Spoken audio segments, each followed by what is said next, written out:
ہر ابتدا سے پہلے ہر انتہا کے بعد ذات نبی بلند ہے ذات خدا کے بعد. دنیا میں احترام کے قابل ہیں جتنے بھی لوگ، میں سب کو مانتا ہوں مگر مصطفیٰ کے بعد. معزز سامعین کرام السلام علیکم.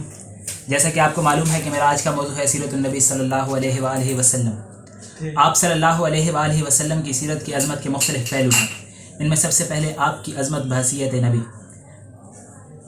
پہلے میں ایک مثال دینا چاہوں گا کہ ایک معالج کا اپنے فن میں کیا مقام ہے. اس سے ظاہر ہے کہ کوئی معالج ہی واقف ہوگا، کسی غیر معالج کا اس کا تعین کرنا اس کے لیے ناممکن ہے.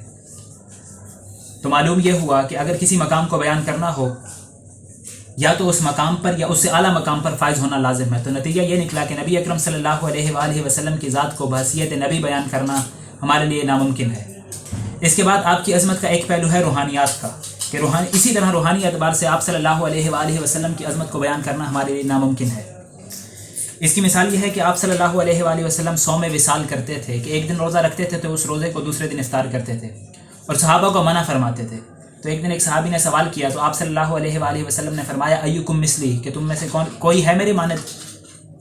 ابھی تو عند ربی، میں اپنی رات اپنے رب کے پاس گزارتا ہوں. وہ یطعمنی و یسقینی، وہ مجھے کھلاتا ہے اور پلاتا ہے. اب بتائیے کہ ہم میں سے کس کے لیے ممکن ہے کہ اس بات کا اندازہ لگا سکے وہ کھلانا پلانا وہ شب بصری اللہ کے ہاں کس نوعیت کی تھی. تو معلوم یہ ہوا کہ نبی اکرم صلی اللہ علیہ وآلہ وسلم کی ذات کو بحیثیت نبی اور روحانیات کے حوالے سے بیان کرنا ہمارے لیے ناممکن ہے. اس پر غالب نے ایک شعر لکھا ہے، غالب ثنائے خواجہ بیزدہ گذاشت دیم، غالب ثنائے خواجہ بیزدہ گذاشت دیم، کاں ذات پاک مرتبہ دان محمد است. کہ غالب ہم نے نبی اکرم صلی اللہ علیہ وآلہ وسلم کی تعریف کو اللہ کے حوالے کر دیا ہے کہ وہی جانتا ہے کہ اس کی شخصیت اور اس کی تعریف کیا ہے. اس کے بعد جو پہلو نبی اکرم صلی اللہ علیہ وآلہ وسلم کی عظمت کا ہماری سمجھ میں آ سکتا ہے، اس میں یہ ہے کہ نبی اکرم صلی اللہ علیہ وآلہ وسلم کی ذات بحیثیت باپ، بحیثیت داماد، بحیثیت سسر اور بحیثیت شوہر کیا تھی. ان سب کو اگر ایک ہی لفظ میں ملایا جائے تو میں آج اس کو بیان کرنا چاہوں گا کہ نبی اکرم صلی اللہ علیہ وآلہ وسلم کی ذات بحیثیت انقلابی شخصیت. تو ایک عربی کا مقولہ ہے، وہ سن لیجئے کہ تعریف تو وہ ہے کہ جس کا ایک دشمن بھی کرے.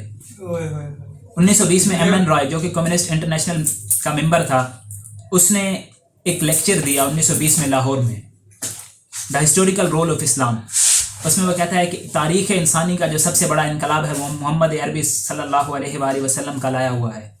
کہ اس سے پہلے تو انقلاب کئی آئے، لیکن ان انقلاب کے نتیجے میں کوئی تہذیب نہیں بنی. جو محمد عربی صلی اللہ علیہ وآلہ وسلم کا انقلاب تھا، اس کے نتیجے میں ایک تہذیب و تمدن وجود میں آیا. اس کے بعد 1980 میں ایک کتاب دی 100 امریکہ میں ڈاکٹر مائیکل ہارٹ کی تصنیف، جس میں selection and gradation of the 100 most influential personalities of Muslim, کہ اس نے 100 ایسے افراد کو چنا کہ جنہوں نے اس تاریخ کے انسانی تاریخ کے دھارے کے رخ کو موڑا، اور ان کو چن کے اس نے پھر ان کی درجہ بندی کی. وہ اس میں سب سے پہلے ایک نمبر پر نبی اکرم صلی اللہ علیہ وآلہ وسلم کو لکھتا ہے، اور پھر اس کی وجہ بیان کرتا ہے. کہتا ہے کہ میں عیسائی ہونے کے باوجود نبی اکرم صلی اللہ علیہ وآلہ وسلم کو پہلے نمبر پر لکھ رہا ہوں، اس کی وجہ کیا ہے. پھر وہ بتاتا ہے he is the only one who is the most successful in the both the religious and the secular field of life, کہ وہ دنیا کے دونوں شعبہ جات، انفرادی اور معاشی، دونوں میں سب سے اوپر ہے. سب سے آخر میں ایک شعر عرض کروں گا کہ محمد سے وفا تو نے تو ہم تیرے ہیں، یہ جہاں چیز ہے کیا لوح و قلم تیرے ہیں. والسلام.